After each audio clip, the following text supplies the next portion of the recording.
Hi guys, welcome back to Father and Son Investing. Today's video is the February 2024 Treasury Bill, Treasury Note, and Treasury Bond update.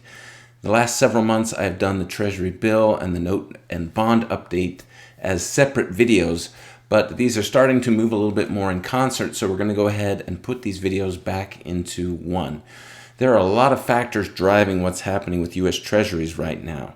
Today I'm going to try to look at the four biggest factors, at least the ones that I consider to be the four biggest factors. We're going to talk about, number one, what's happening with the Fed and how that's driving Treasury rates. We're going to talk about jobs and the economy, particularly the recent jobs report. We're going to talk about inflation, what's happening there in terms of what's happening with U.S. Treasury yields. And then we're going to talk about the Treasury itself and how they are driving the Treasury yields.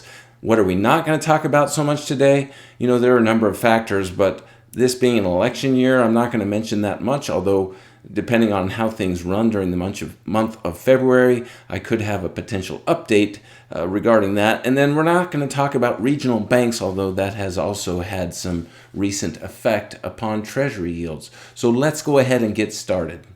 All right, item number one, the Fed. Now, I want to let you know that I have poured through this 25 pages of the press conference that Chairman Powell had following the FOMC meeting on January 31st. There are a number of important tidbits in here to try to tease out in terms of how the Fed is affecting U.S. Treasury yields. Perhaps the biggest market-moving statement that Chairman Powell made during this press conference came from a question by Fox Business asking when they could expect the first rate cut, and would it be a succession of rate cuts or would it just be a one-off, like a one-time rate cut? This is what Chairman Powell had to say in response to that question. So I'll point to that language on your first question. We included that language in the statement to signal clearly that with strong growth, strong labor market, inflation coming down, the committee intends to move carefully as we consider when to begin to dial back the restrictive stance that we have in place. So if you take that to the current context, we're going to be data dependent. We're going to be looking at this meeting by meeting.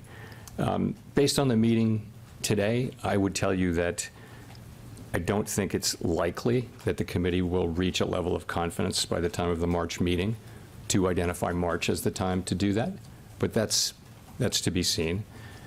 So I wouldn't call, when you ask me about in the near term, right, I'm hearing that as March. I would say I don't think it's probably not the most likely case or what we would call the base case.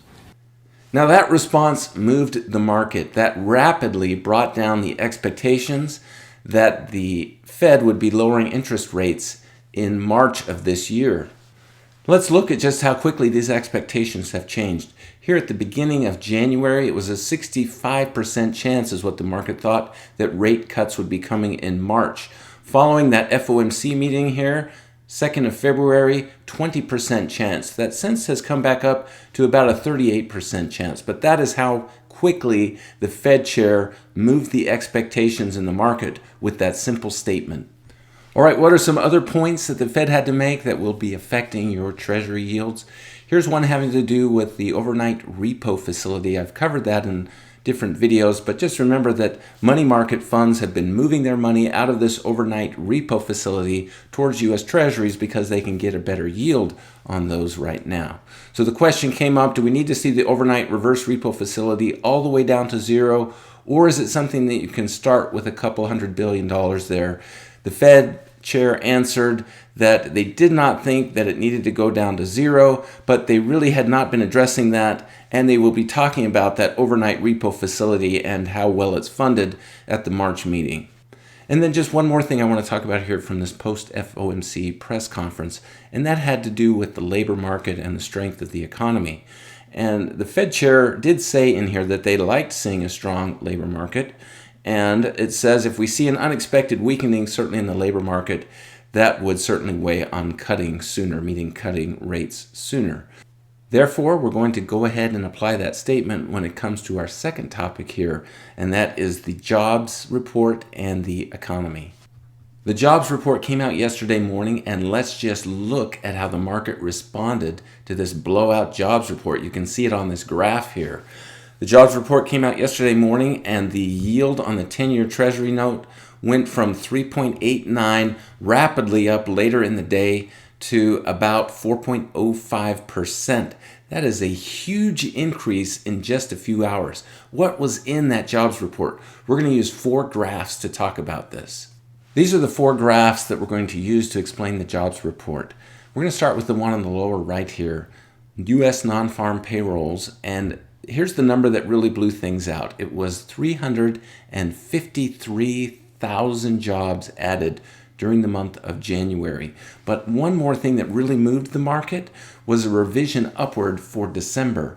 It went from 216,000 new jobs to 333,000 new jobs. That is a huge increase on a revision. Those numbers there essentially told the market that the Fed would not be cutting rates anytime soon, and thus the bond yields spiked.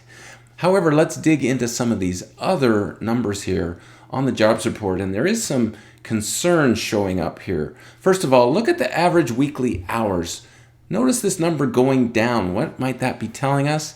Well, oftentimes when average weekly hours is dipping down, that can signal that companies, rather than laying people off, are essentially reducing people's hours as they try to conserve some of their cash flow. What else do we see here in these numbers here? Let's look at the labor force participation rate. That also dipped down a bit. Now, the participation rate essentially has to do with people who have a job and people who are looking for a job. The folks who are not looking for a job are not counted in that labor force participation rate. So this number here can tell us that we're starting to see more people in the category of not participating or not looking for a job. And then we go to the wage growth tracker here, and we'll also notice that wage growth is coming down and is now at least stayed kind of flat for a little bit here. This also could be signaling something to us, that being that potentially one factor affecting this is that if companies are laying people off, therefore they're decreasing the amount of wages that they're paying overall, and that then could make the wage growth look less here. So there may be some cracks forming here when it comes to the labor force, and this is something that we'll want to keep an eye on in the next jobs report, because this will have a big effect upon bond yields, as we've seen just from that spike there in the overall jobs, new jobs created. I also want to point out one important thing when it comes to these jobs that are being created, and that is the number of government jobs. I find this actually worrisome here. The number of government jobs, the percentage for January 2023 to July, 21.07% of them were government jobs. When we look at July to January, just slightly less, 20% of those jobs are government jobs. Why is this worrisome to me? Well, government jobs really are a drag here when it comes to GDP. I know we include them in our GDP numbers, but the government gets its money from taxing, so they're not actually generating revenue. They're just taking revenue from its citizens and from corporations here. And this number of government jobs, therefore, is worrisome, because what this means is government borrowing. We'll get to that when we get to the 4th topic. I want to move on now to talk about inflation. Of course, inflation is one of the 2 mandates that the Fed has, controlling inflation, and the other, of course, being keeping the unemployment rate as low as possible. This graph illustrates how inflation has looked since 2021. Those latest annualized numbers for the past 6 months are showing that the core inflation, PCE core, is running at about 1.9%. So a lot of people in that press conference were inquiring about this, wondering if inflation is going to be less than that 2% Fed target, and if so, how would the Fed be responding? The Fed chair's response essentially was that while they had seen good numbers, they want to see more good numbers in regards to inflation. One thing to keep in mind, on February 9th, the CPI will be revised, and we're going to look to see what happens with those revisions, particularly near the end of the year. Do they creep up making inflation worse than what we had thought it had been? Or do they creep down and suddenly the Fed may have some more impetus to be decreasing rates sooner? So February 9th, keep an eye on the CPI revision. The fourth and last topic that I want to move to is the Treasury itself. What the Treasury does certainly has a big effect on your U.S. bond yields. And on January 29th, the Treasury announced its marketable borrowing estimates. This tells us how much they expect to borrow for the upcoming 3 months. And the number here, they expect to borrow $760 billion. And they go ahead and say that this borrowing estimate is $55 billion lower than they announced in October.